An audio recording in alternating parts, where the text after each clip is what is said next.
Pemirsa Kejaksaan Negeri Gianyar rauhang sia diri pedagang kios pupuk bersubsidi untuk keicen sesuluh hukum ngeninin arang nyane kewentanan pupuk tur piambeng pengelimbakang pupuk bersubsidi san megenah ring ruang pertemuan kantor Dinas Pertanian Gianyar.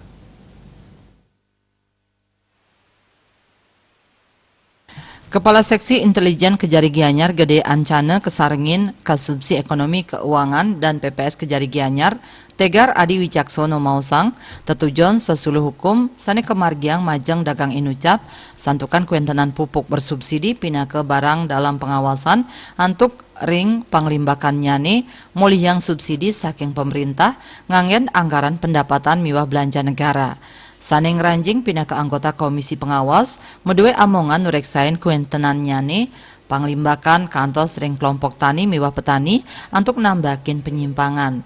Ring parikrama punike, kasih intel Kejari Gianyar mabrik bagang, sareng para pedagang kios pupuk sanewenten ring Kabupaten Gianyar, ngeneni indik sesuluh panglimbakan pupuk bersubsidi, majeng para penerima utawi kelompok tani.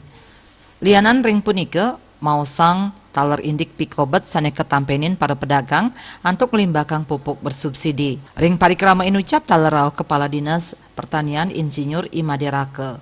Wirnaya Bali Pos Nguningayang.